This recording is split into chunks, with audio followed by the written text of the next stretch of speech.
मैंने कुछ समय पहले एक नए चर्च भवन के समर्पण के बारे में पढ़ा था।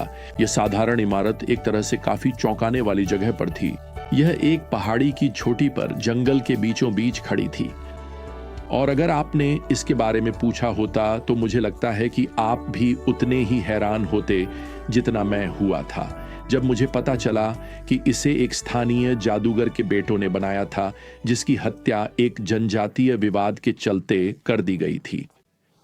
खैर, उसके बेटों ने मसीह को स्वीकार कर लिया था और भले ही वे अविश्वास की संस्कृति से घिरे हुए थे, उन्होंने इस चर्च भवन का निर्माण किया और उसमें मिलने वाली कलीसिया परमेश्वर की महिमा के लिए बढ़ रही थी। तो मुझे बताइए, अगर आप पहली सदी में जीवित होते तो आप भी यह देखकर हैरान होते कि एक नया नियम की कलीसिया एंटियोक नगर में फल फूल रही है। एंटियोक यरूशलेम से लगभग 300 मील उत्तर में स्थित था। एंटियोक को पूर्व की रानी नगरी कहा जाता था और इसका कारण यह था कि यह एक भव्य शहर था, यह समृद्ध था। इसकी मुख्य सड़क संगमरमर से बनी थी और सुंदर स्तंभों से सजी हुई थी। यह प्राचीन विश्व का एकमात्र शहर था जिसकी सड़कों पर रात में रोशनी होती थी, और इसका कारण यह था कि यह शहर यूं कहें तो रात के समय जीवंत हो उठता था। रथ दौड़, जुआ, वेश्यावृत्ति, यह सब कानूनी था। ये सब एंटियोक में बहुत प्रचलित था। वास्तव में वहां की मुख्य धर्मस्थली डैफ्नी के मंदिर में थी, जो इस देवी के नाम पर केवल यौन अनैतिकता ही थी। एंटियोक को आप पाप नगरी भी कह सकते हैं। कोई भी पाप, कोई भी देवता, कोई भी सुख, सब कुछ पैदल दूरी पर उपलब्ध था। और मैं आपको बता दूं, अगर रोमन साम्राज्य में कोई ऐसा शहर था जहां आप कभी कल्पना भी नहीं कर सकते थे कि सुसमाचार अपनी जड़ें जमाएगा और एक छोटी सी कलीसिया बनेगी, तो वह एंटियोक ही होता। जब हम प्रेरितों के काम 11 में आगे बढ़ते हैं तो हमें परमेश्वर की अनुग्रह का अद्भुत उदाहरण मिलता है। एक ऐसा उदाहरण जिसमें अधार्मिक संस्कृति के बीच धार्मिक जीवन जीने की मिसाल दिखाई देती है। और सच कहें तो यह उस बात का भी प्रमुख उदाहरण है कि एक नए नियम की कलीसिया कैसी होनी चाहिए। और यहां बताया गया है कि एंटियोक में यह सब कैसे शुरू हुआ।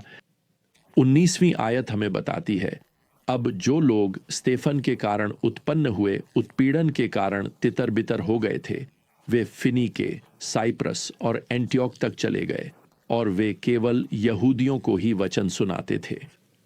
तो यहां जो आपके सामने है वे विश्वासी हैं जो अब यरूशलेम से तितर बितर हो गए हैं, क्योंकि वह उत्पीड़न शुरू हुआ था जब स्तेफन को पत्थर मारकर मार डाला गया था।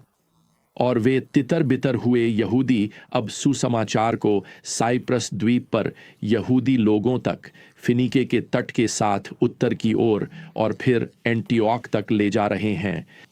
अन्य विश्वासियों की तरह वे भी अपने जीवन में यीशु ने जो किया है उससे उत्साहित हैं और वे चाहते हैं कि अन्य लोग भी यह संदेश सुने। पद 20 हमें बताता है कि इन विश्वासियों में से कुछ जो एंटियोक पहुंचे, उन्होंने सुसमाचार देना गैर यहूदियों तक भी शुरू कर दिया। तो इसके परिणाम काफी चौंकाने वाले हैं।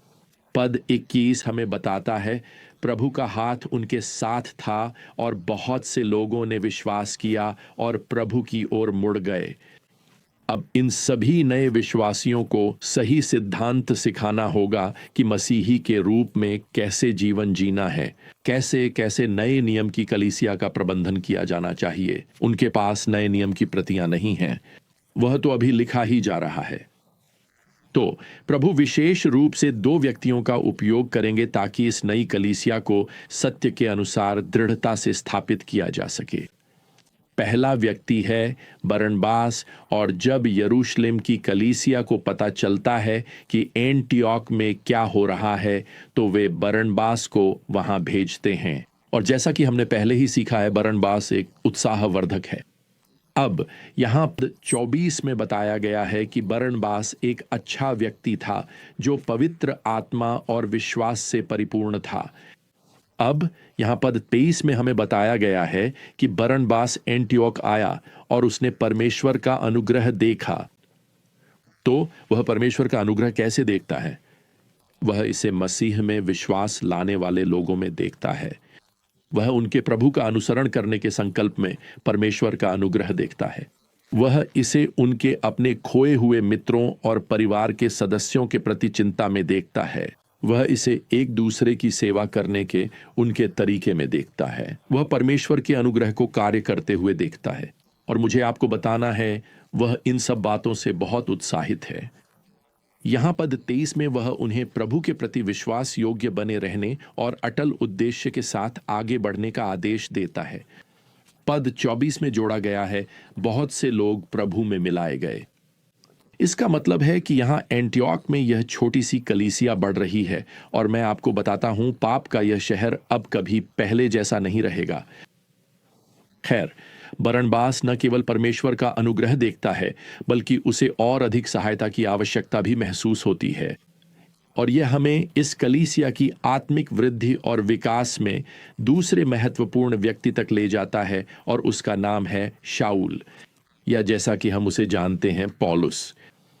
पद 25 में सीधा लिखा है कि बरनबास शाऊल को ढूंढने के लिए तरसुस गया, और जब उसने उसे पाया तो उसे एंटियोक ले आया। अब पिछली बार जब हमने शाऊल के बारे में सुना था, तब वह अपने गृहनगर तरसुस भाग गया था। यरूशलेम से लोग वहां आए थे और वे उसे मारने की कोशिश कर रहे थे। खैर, अब शाऊल लगभग 1 दशक से तरसुस में है। संभवतः बरनबास ने शाऊल को देखे हुए 8 साल हो गए हैं। हमारे पास इस दौरान शाऊल क्या कर रहा था, इसका कोई रिकॉर्ड नहीं है, लेकिन हम मान सकते हैं कि वह सुसमाचार प्रचार कर रहा था। वह इस क्षेत्र में लोगों को शिक्षा दे रहा था। खैर, बरनबास के पास शाऊल ऑफ तरसुस का कोई पता नहीं है। उसके पास कोई टेलीफोन नंबर नहीं है, तो उसे यहां आकर ढूंढना पड़ता है। असल में ढूंढना के लिए जो शब्द इस्तेमाल हुआ है, वह ग्रीक भाषा का एक तीव्र क्रिया है। अगर आपने कभी किसी दुकान में अपने बच्चे को नजरों से ओझल होते देखा है, तो यही वह तलाश है जो आप शुरू करते हैं। आपका दिल तेजी से धड़क रहा होता है। आप हर गलियारे में ऊपर नीचे देख रहे होते हैं। कुछ भी आपका ध्यान नहीं भटकाता, यहां तक कि कपड़ों की 70% छूट वाली रैक भी नहीं। आप पूरी तरह से अपने बच्चे को ढूंढने पर केंद्रित होते हैं। यही विचार यहां है। बरनबास को शाऊल के शक्तिशाली प्रचार की याद थी। उसे पता था कि अंताकिया की कलीसिया को शाऊल जैसे किसी ऊर्जावान व्यक्ति की जरूरत है। तो बरनबास वहां जाता है और आखिरकार उसे ढूंढ लेता है, और उसे अपने साथ यहां पाप नगरी और एक नई बढ़ती हुई कलीसिया परिवार में ले आता है।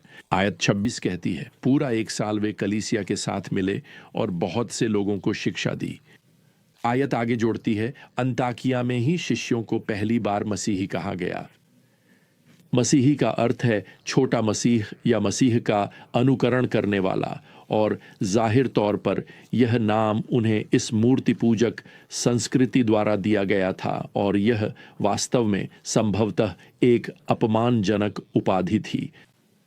लेकिन यह नाम टिक गया, और सच कहूं तो मुझे लगता है कि यह आज हमारे लिए एक बेहतरीन वर्णन है, मसीह का अनुकरण करने वाले। कई साल पहले मेरी पत्नी और मैं टेक्सास से नॉर्थ कैरोलिना एक कलीसिया स्थापित करने के लिए गए थे। जब हम टेक्सास में रहते थे तो हम टेक्सासी थे, और जब हम नॉर्थ कैरोलिना चले गए तो हम नॉर्थ कैरोलिनियन बन गए। तो प्रियजनों, अगर आपने विश्वास के द्वारा मसीह में प्रवेश किया है, तो अब आप मसीह में रहते हैं। अब आप एक मसीही हैं। भले ही आप किसी पापी शहर में रह रहे हों, जैसे कि यहाँ के ये प्रारंभिक विश्वासी, हमें अलग बनने का प्रयास करना चाहिए। हमें चाहिए कि हम अपने अद्भुत नाम के अनुरूप जीवन जीने की कोशिश करें। अब यहाँ पद 27 से हम देखते हैं कि अंताकिया की कलीसिया की कुछ सेवकाई कैसी थी। अब कलीसिया दूर दराज के अन्य विश्वासियों की सेवा करना शुरू करती है। निस्संदेह यह शाऊल और बरनबास की शिक्षा का फल है। यह आत्मिक वृद्धि का परिणाम है, दूसरों विश्वासियों के बारे में सोचने का। अब कलीसिया के इन प्रारंभिक दिनों में अगाबुस नामक एक भविष्यवक्ता अंताकिया आता है, और वह एक बड़ी अकाल के आने की भविष्यवाणी करता है। और वैसे भी जैसे जैसे नया नियम पूरा होता गया, भविष्यवक्ता की भूमिका समाप्त हो गई। प्रियजनों, आज कोई नई प्रकाशना नहीं है। हम अब किसी भविष्यवक्ता या प्रेरित का इंतजार नहीं कर रहे हैं कि वे हमें बताएं कि परमेश्वर क्या कह रहे हैं। अब हम अध्ययन करते हैं कि परमेश्वर ने क्या कहा है। प्रेरितों और भविष्यवक्ताओं की जगह बहुत पहले ही पास्टरों और शिक्षकों ने ले ली है। तो यहाँ इस संक्रमण काल में अगाबूस ने इस बड़ी अकाल की भविष्यवाणी की और अंताकिया के मसीही तुरंत समझ गए कि यरूशलेम और विशेष रूप से यहूदिया में सताए जा रहे भाई बहनों को ऐसे अकाल के समय में बहुत ज़रूरत पड़ेगी। तो पद 29 हमें बताता है, शिष्यों ने हर एक ने अपनी सामर्थ्य के अनुसार यहूदिया में रहने वाले भाइयों के लिए सहायता भेजने का निश्चय किया। मैं आपको बताना चाहता हूं प्रियजनों, उन्हें यह विशेष चढ़ावा उठाने का आदेश नहीं दिया गया है। यह तो बस एक धार्मिक हृदय की प्रतिक्रिया है। दूसरों की मदद करने की इच्छा आत्मिक विकास का एक चिन्ह है। यही तरीका है जिससे आप अपने जीवन में परमेश्वर की कृपा को कार्य करते हुए देख सकते हैं। अब आप सोच सकते हैं कि अंताकिया जैसे स्थान में, जो पाप का शहर है, वहां रहना किसी कलीसिया को बढ़ने से रोक सकता है। आप सोच सकते हैं कि यह विश्वासियों को उनके पवित्र जीवन में परिपक्व होने से रोक सकता है। प्रियजनों, आपको फलने फूलने के लिए स्वतंत्रता की आवश्यकता नहीं है। आपको अपने चारों ओर एक स्वच्छ संस्कृति की जरूरत नहीं है ताकि आप एक शुद्ध जीवन जी सकें। और यहाँ के ये प्रारंभिक विश्वासी हमें दिखाते हैं कि यह संभव है। यहाँ तक कि ऐसे शहर में भी अपने नाम मसीही के अनुरूप जीना संभव है।